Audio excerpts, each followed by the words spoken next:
فأنا ناصح لإخواني بالصدع بالحق تبيض وجوههم. السكوت في مسألة الحزبية يضرها، فاصدع بما تؤمر وأعرض عن المشركين. سلامي على دماج ورجالها والشيخ يحيى ودار العلم يا سعد بانيها.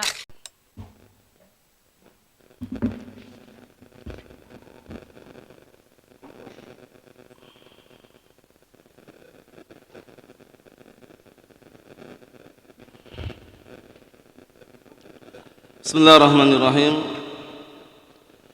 Alhamdulillah hamdan katsiran tayyiban mubarakan fihi kama yuhibbu rabbuna wa yardah.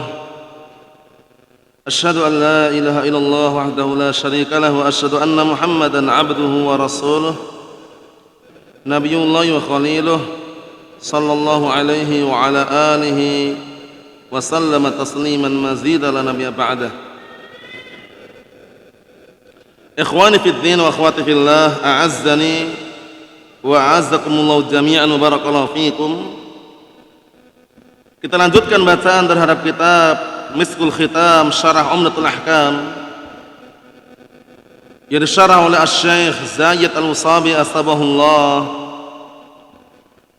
Pada pertemuan yang telah lalu kita menjelaskan bahwasannya diperbolehkan beristijmar, yaitu bersuci setelah qada'il hajah, setelah buang air kecil maupun buang air besar dengan selain batu. Pada asalnya istijmar itu dengan batu. Tidak boleh kurang dari 3 batu, 3 sempurna, lebihnya mustahab. Kemudian apakah boleh dengan selain batu yang setingkat dengan batu, dalam artian bisa membersihkan seperti batu? Contohnya kayu, potongan kain, atau batu bata yang sudah dibakar, atau keramik, atau sapu tangan. Itu semuanya menurut pendapat yang kuat diperbolehkan. Jadi tidak harus dengan batu. Dengan batu dikenal dengan istijmar. Kemudian kalau timbul pertanyaan apakah boleh dengan kain, tisu, kayu, batu keramik atau yang semisalnya, intinya kalau kedudukannya sama seperti batu tadi, yaqumu maqamaha, menduduki tempatnya batu, sama-sama bisa mensucikan, bersihkan, menurut jumhur ahli ilm diperbolehkan. Itu pendapat yang sahih kemarin ya. Nah sekarang baru disyaratkan batu yang dipakai untuk bersuci itu batu yang bagaimana? Apakah semua batu ada syaratnya? Kita lihat halaman 32. Qala Asy-Syaikh Zaid Al-Musabi asbahullah, khisalun tushtaratu fil istijmar. Beberapa perkara yang disyaratkan di dalam istijmar. Syaratnya apa? Batunya bagaimana? Al-ula yang pertama, ingat-ingat ya, istijmar bersuci dengan batu. Istinja dengan air. Lebih umum kalau istinja. Paham? Tapi kalau istijmar khusus dengan batu. Adapun selain batu yang kedudukannya sama seperti batu, menurut jumhur ahli ilm diperbolehkan. Seperti tisu, kayu atau yang semisalnya. Nah, sekarang syarat-syarat yang harus terpenuhi. Al-ula pertama, ayyakuna al-mustajmar bihi tahiran la najisan wala mutanajjisan. Penting ini. Syarat pertama, hendaknya batu yang digunakan untuk bersuci tersebut suci batunya, tidak najis. Paham? Dan juga tidak ternajisi. Paham? Jadi harus suci, tidak najis secara zatnya, dan juga tidak ternajisi. Paham? Barang yang dipakai untuk bersuci tersebut, sesuatu yang dipakai untuk bersuci tersebut, pertama harus suci. Kedua, tidak ternajisi. Ketiga, bukan benda najis. Mafhum? Wal farqu, perbedaannya antara najis dengan mutanajjis itu artinya apa? Bedanya apa? Anna najsa najisun bi'ainih. Najis itu najis secara zatnya, barang benda itu memang najis. Seperti apa? Nah, barakallahu fiik. Nah, misalkan kotoran manusia yang semisalnya kering, mengering, menggumpal gitu ya. Jadi kayak batu, ya dia pakai itu bersuci, nggak boleh. Najis itu. Paham? Naam. Atau wal mutanajjas najisun bi ghairih. Mutanajjas itu maksudnya adalah ternajisi dengan yang lainnya. Batunya suci batunya, cuman batunya itu masih ada zat-zat TA1 yang nempel di situ. Paham? Batunya suci, cuman batu tersebut ternajisi dengan apa? Adanya zat TA1 nempel di situ. Sehingga dia pakai untuk bersuci nggak bisa. Karena masih ada najis di batu tadi. Jadi pahami? Nah, dua-duanya nggak boleh. Yang ternajisi dengan najis yang lain nggak boleh. Yang murni zat itu adalah najis juga nggak boleh digunakan. Yang kedua, as-tsaniyah yang kedua, an yakuna munqiyan ay yahsul bihil inqa. Yang kedua penting ini, hendaknya alat yang digunakan untuk bersuci tersebut munqiyan, bisa membersihkan. Batu tadi batu yang benar-benar bisa membersihkan. Ay yahsul bihil inqa, terwujudkan dengannya apa? Inqa, kesucian. Jadi kalau batu tersebut malah semakin kotor gitu loh, dia pakai untuk istijmar malah semakin kotor, semakin mengotori, semakin kemana-mana kotorannya misalkan. Nah, itu nggak boleh, berarti tidak terwujudkan.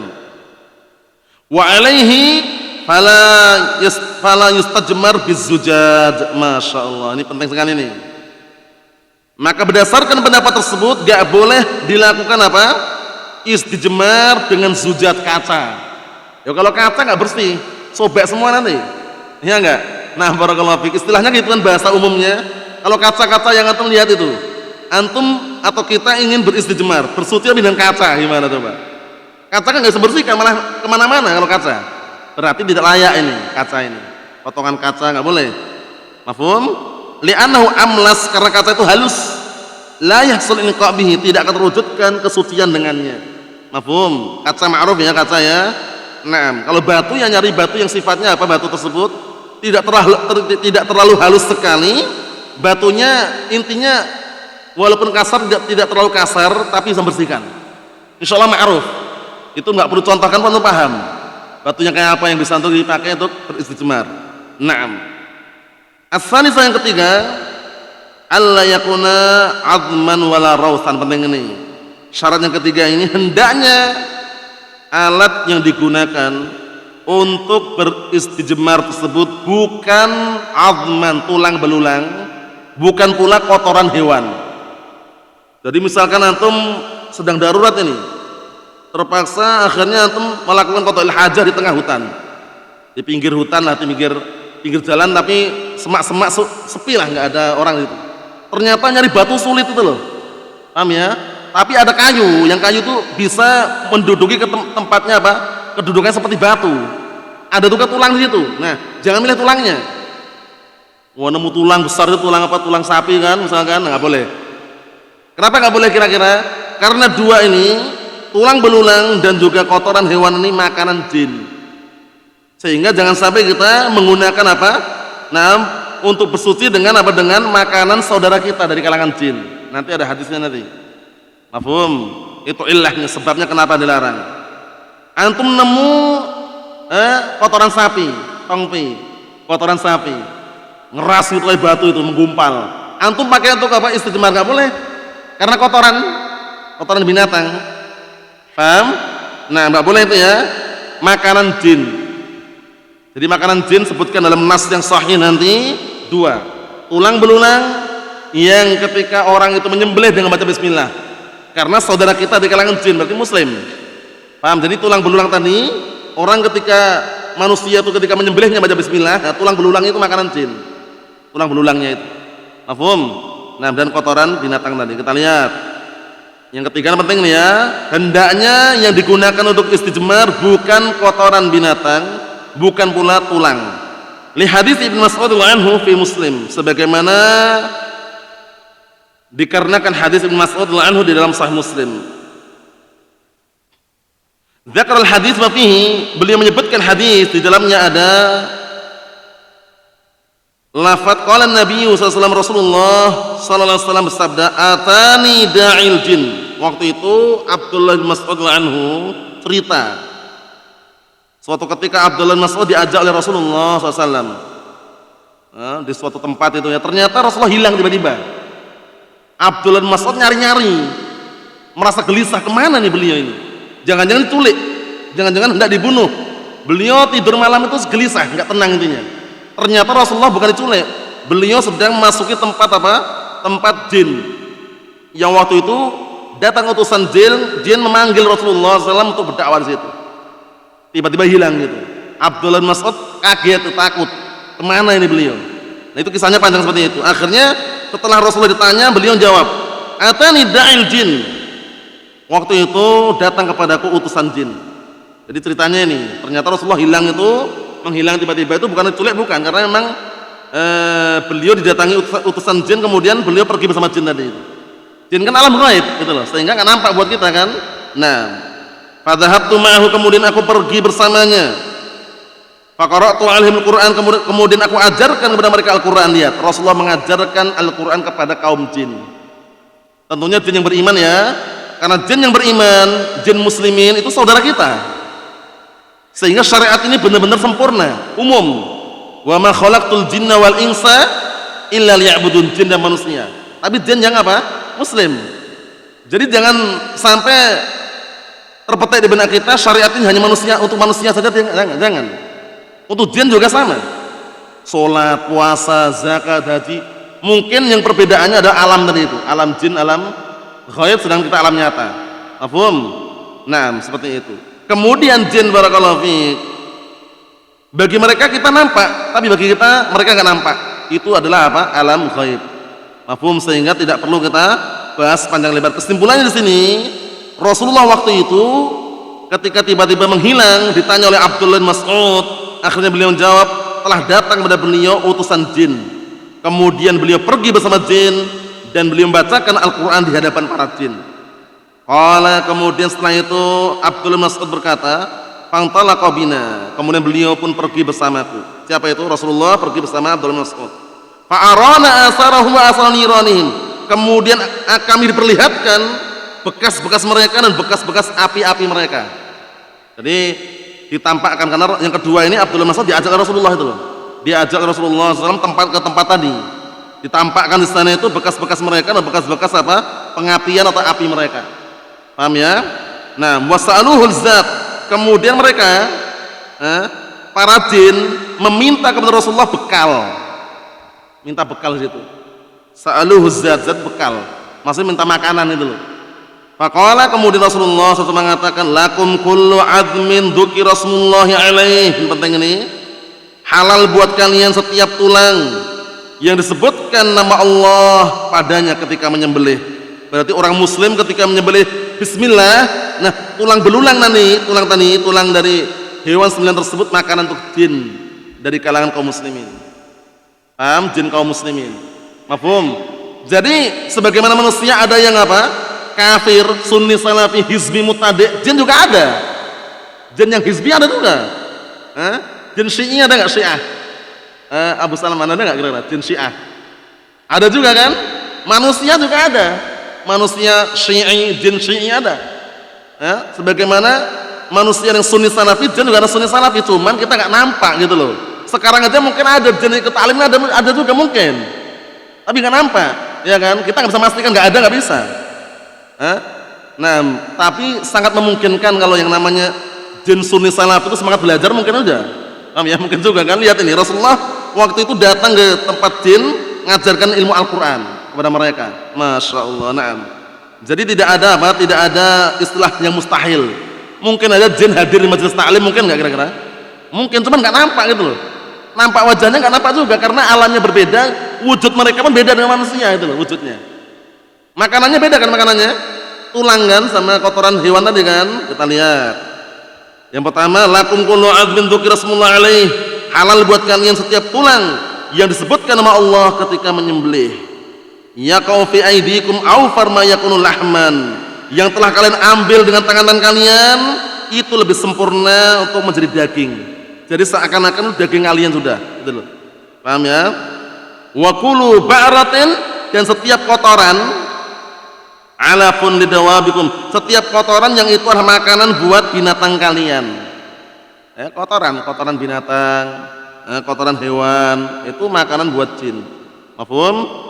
Faqala Rasulullah SAW, kemudian Rasulullah SAW mengatakan, fala tastanju biha fa innahuma ta'amu ikhwanikum. Masyaallah, jangan kalian bersuci dengannya, jangan kalian beristinja dengannya. Dengan apa tadi?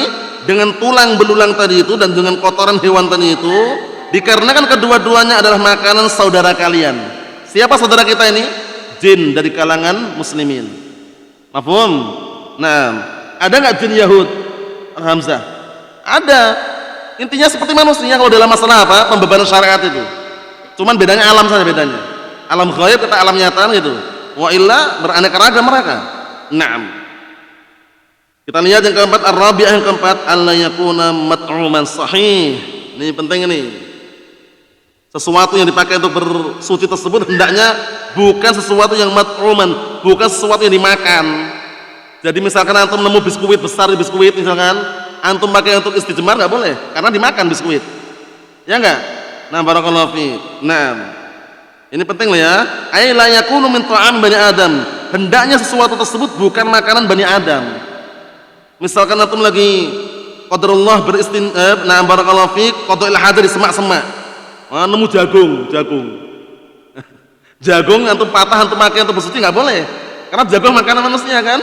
Nah, seperti itu. Nah, ini maksudnya dikondisikan bukan makanan bani Adam wa ta'am bahaimihim, dan bukan makanan binatang ternak mereka.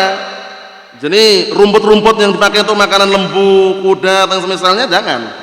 Mafhum? Nah, seperti itu. Mafhum insyaallah ya. Wa dalilnya anna Rasulullah SAW naha an yastanji bil 'azm. Dalilnya bahwasanya Rasulullah SAW melarang untuk apa? Bersuci dengan tulang. Li'annahu ta'amul jin. Dikarenakan tulang itu makanan jin. Warraus, sedangkan kotoran hewan atau kotoran binatang dilarang. Kenapa? Li'annahu ta'amu dawabihim. Karena kotoran binatang tadi itu makanan untuk apa? Binatang mereka. Kotoran apa? Hewan tadi itu makanan binatang mereka. Wal ins afdal, sedangkan makanan manusia lebih afdal, makanan jinnya nggak boleh gitu loh. Apalagi makanan manusia, ya kan? Biskuit, ya roti misalkan, ya kan? Nah, itu makanan manusia. Makanan jinnya nggak boleh, apalagi makanan manusia gitu loh. Nah, ini masya Allah bagus sekali penjelasannya. Fayakunu nahyu anil istijmar bi ta'amihim wa ta'ami bahaimihim min babin aula. Maka menjadilah larangan tersebut, larangan beristijmar, larangan bersuci dengan makanan-makanan mereka, makanan manusia, dan makanan binatang ternak manusia itu lebih pantas untuk dilarang. Mafhum? Cari benar-benar batu yang sudah antum saksikan, yang antum ketahui bersama. Yang kelima, al-khamisah, yang kelima, alla yakuna muhtaraman. Penting ini. Hendaknya sesuatu tersebut bukan sesuatu yang dihormati. Penting ini. Bukan sesuatu yang dihormati. Contohnya, kitab apa? Kitab Arba'in Nawawiyah misalkan. Na'udzubillah ya. Atau kitab-kitab ilmu lah, kitab catatan ilmu antum, kitab catatan fawaid, kemudian dipakai bersuci, nggak boleh, karena itu sesuatu yang dihormati. Mafhum? Secara syariat kita nggak boleh apa? Nah, menginjak-injak atau merendahkan sesuatu yang dihormati, apalagi tercatat di situ ilmu syar'i. Kita lihat, wal muhtaram malahu hurmatun. Muhtaram itu yang dia memiliki kehormatan, dihormati secara syariat. Ayat ta'zimun bisyara'. Ada pengagungan terhadap syariat Allah. Sekarang Al-Quran misalkan, kitab-kitab hadis diagungkan atau tidak? Diagungkan. Nggak boleh kita gunakan untuk apa? Bersuci tadi. Misal contohnya, lihat ini. Contohnya kutubul ilmi syar'i, kitab-kitab ilmu syar'i. Ya, kitab-kitab yang bahas sekarang ini yang pegang, ya kan? Atau kitab-kitab yang lain, kitab ilmu syar'i dipakai untuk bersuci nggak boleh, haram. Karena itu apa? Diagungkan secara syariat. Liqouli ta'ala, dikarenakan perkataan Allah Subhanahu wa taala, dzalika wa man yu'azzim hurumatillah fa huwa khairul lahu 'inda rabbih. Yang demikian itu barang siapa yang mengagungkan kehormatan Allah, maka itu lebih baik untuknya di sisi Rabbnya. Mafhum? Naam. Jadi kitab-kitab yang diagungkan karena di dalamnya ada apa? Al-Qur'an dan Sunnah nggak boleh. Mafhum?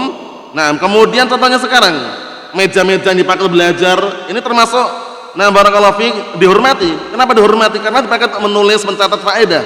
sehingga tidak sembarangan. Kalaupun kayu yang bukan kayu yang seperti ini bentuknya, kayu yang belum dipakai atau kayu yang intinya barakallahu fi bukan dijadikan sudah terbentuk sebagai meja atau semisalnya, mafhum? Nah, ini penting sekali ini. Jadi sesuatu yang dihormati secara syariat itu tidak boleh dipakai untuk apa? Beristijmar. Naam. As-sadisah yang keenam, alla yakuna muttasilan bihayawan. Penting ini. Ini ternyata bahasa kayak gini. Ini kalau kita terjemahkan tertawa dikit enggak masalah. Walaupun enggak ada, tapi kalaupun ada enggak boleh ini. As-sadisah yang keenam, alla yakuna muttasilan bihayawan. Hendaknya sesuatu yang dipakai untuk bersuci tersebut tidak boleh bersambung dengan hewan. Antum bersuci pakai ekor buntut sapi. Nah, lagi sapi kan udah punya ekor itu kan, ekornya terpakai gitu. Enggak boleh. Karena nempel dengan hewan itu loh. Jadi pahami? Ini bagus sekali nih. Jelaskan sampai kayak gini itu jelaskan. Misal an yastajmir bidail baqarah. Seperti contohnya contohnya seseorang itu bersuci dengan apa? Ekor lembu. Karena ekor lembu itu kan nempel itu ya. Nah, barakallahu fiik seperti itu. Nah, au udhun sakhlah atau dengan telinga hewan. Hewan lain ya. Li'anna 'alfaha yunhal istijmar bihi. Karena makanannya dilarang untuk beristijmar dengannya. Makanannya kan enggak boleh. Makanan hewan tersebut kan enggak boleh dipakai. Ya kan? Enggak boleh dipakai untuk beristijmar dengannya kan? Nah, di sini ternyata apa? Kalau sesuatu tersebut ternyata nempel yang hewan itu, punya hewan itu, telinga hewan atau mungkin ekor hewan, paham ya? Nah, maka tidak diperbolehkan. Apakah tersebut hewan dah mati atau dah hidup, dua-duanya nggak boleh, paham ya? Seperti itu. Fal istijmaru biha nafsuha min babi aula. Maka beristijmar dengan hewan itu sendiri berarti lebih pantas atau dilarang gitu loh. Makanannya nggak boleh ya kan? Apalagi hewannya langsung. Maksudnya misalkan kita istijmar dengan anggota badan sapi misalkan, ekornya, telinganya, makanannya nggak boleh, ya kan? Apalagi dengan hewannya gitu loh. Dipahami? Wallahu a'lam kata beliau. Hada wa baqiyat masailu tata'allaq bil hadis, kata beliau, ini yang dibahas dan masih tersisa permasalahan-permasalahan yang berkaitan dengan hadis ini. Saya dzikruha insyaallah taala inda hadis Utsman radhiyallahu anhu. Akan datang penyebutannya insyaallah taala di dalam hadis Utsman radhiyallahu anhu al-ati yang akan datang nanti pada nomor 8 fi bab, dalam bab dukhulul khala' wal istiqabah, yaitu pembahasan seputar adab masuk kamar mandi dan juga bersuci ketika membahas inda hadis Anas radhiyallahu anhu, ketika membahas hadis Anas nomor 16 nanti. Ikhwani fid din wa akhwati fillah, a'azzani wa a'azzakumullah jami'an, barakallahu fikum. Kita ambil satu hadisnya, penjelasannya pada pertemuan yang akan datang insyaallah taala. An Abi Hurairah radhiyallahu anhu. Jadi kalau kita baca matannya ini sudah kalamnya siapa? Al-Imam Abdul Ghani Al-Maqdisi ya. Karena matannya matan Umdatul Ahkam. Qala Al-Imam Abdul Ghani Al-Maqdisi rahimahullah an Abi Hurairah radhiyallahu anhu anna Rasulullah sallallahu alaihi wasallam qala la yabulanna ahadukum fil ma'id da'im alladhi la yajri thumma yaghtasilu minhu wa li muslimin la yaghtasilu ahadukum fil ma'id da'im wa huwa junubun. Ini penting ini. Penting ya, karena permasalahan bersuci ini bukan permasalahan sepele. Agama Islam membahas secara sempurna, sehingga belum tentu dijumpai di agama-agama yang lain. Memperhatikan seperti ini penting sekali. Jangan seperti orang-orang yang sudah termakan syubhat, ilmu fikih itu enggak penting katanya. Seperti siapa kemarin tuh yang dai dari Indramayu itu, sama itu Panji Gumilang itu, pernah terdengar katanya ilmu fikih itu ilmu yang enggak terlalu penting katanya. Fikih sholat yang semisalnya. Ini pernyataan yang keliru dan pernyataan yang batil. Fikih penting, apalagi fikih thaharah, fikih shalah, paham ya, yang semisalnya. Bukan berarti kita mengakhirkan tauhid, tidak. Tauhid nomor satu memang, tauhid nomor satu, tapi ilmu fikih penting juga, bukan berarti nggak penting. Allahul musta'an. Kita lihat apa yang disampaikan di sini dari hadisnya Abi Hurairah radhiyallahu anhu anna Rasulullah sallallahu alaihi wasallam qala la yabulanna ahadukum fil ma'id da'im alladzi la yajri. Janganlah salah seorang di antara kalian kencing di air yang menggenang, yang tidak mengalir. Ini kadang-kala kita jumpai kan, mungkin kolam ya kan, tempat mengenang ya kan, atau mungkin sungai tapi sungainya tersumbat misalkan nggak mengalir. Nah, bendungan-bendungan kecil yang tidak mengalir loh, ingat tidak mengalir loh ya. Nah, dilarang kita kencing di air menggenang tersebut. Tsumma yaghtasil minhu, kemudian mandi dari air tersebut. Sebabnya kira-kira apa sebabnya? Pertama, sebabnya khawatir air kencing tadi akan apa? Mengubah ima warna, bau atau rasa. Sehingga air yang semula suci menjadi najis. Dulu sudah pernah kami sebutkan barometer ukuran untuk mengetahui air itu suci atau najis dengan apa? Pertama, berubah air tadi ima bau atau rasa atau warna. Yang kedua, yang mengubah benda najis. Jadi pahami? Yang mengubah bau, rasa, warna tadi benda najis. Berarti mafhumnya kalaupun berubah baunya, warnanya, rasanya, tapi yang mengubah benda suci tetap suci gitu loh. Mafhum? Walaupun airnya satu kolam, airnya satu kolam full, beberapa tangki lah nih, satu kolam itu kan. Tapi apa? Tapi berubah warnanya dengan benda najis itu loh.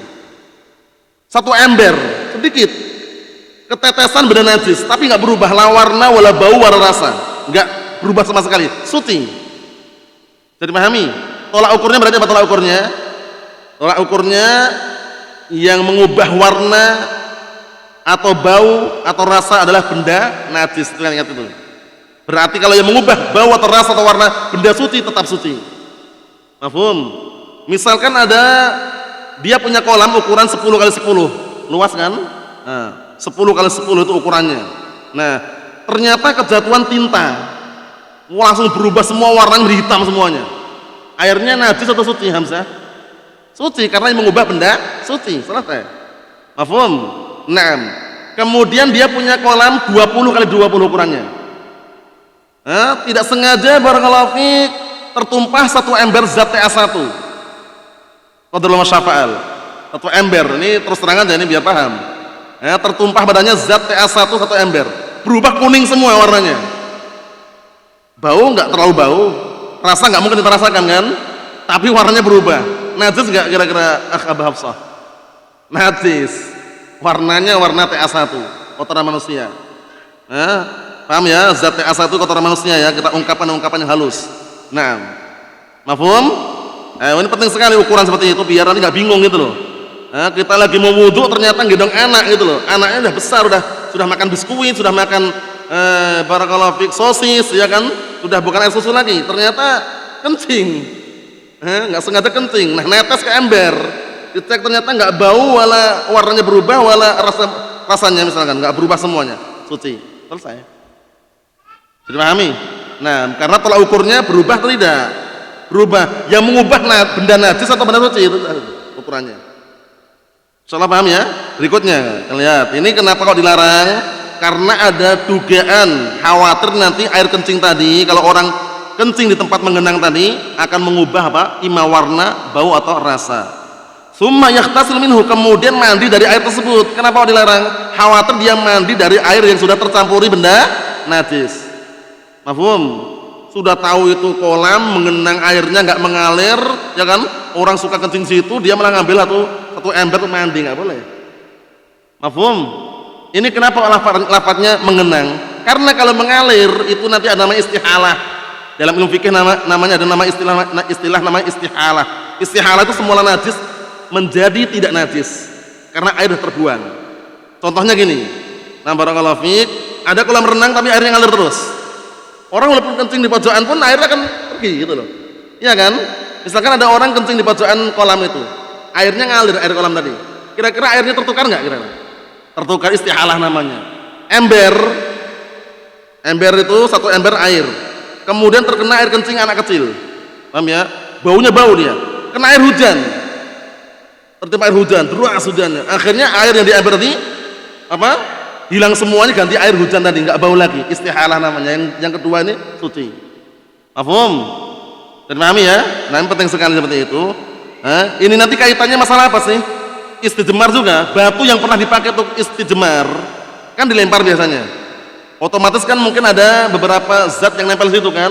Karena bertahun-tahun nggak dipakai, kemudian kena angin, kena debu-debu, kemudian kena air hujan, batu tadi udah bersih lagi. Namanya istihalah, suci. Ambil, pakai, nggak masalah. Jadi pahami? Itu namanya istihalah namanya. Perubahan yang semula najis menjadi apa? Suci kembali dengan sebab-sebab yang ditentukan. Naam.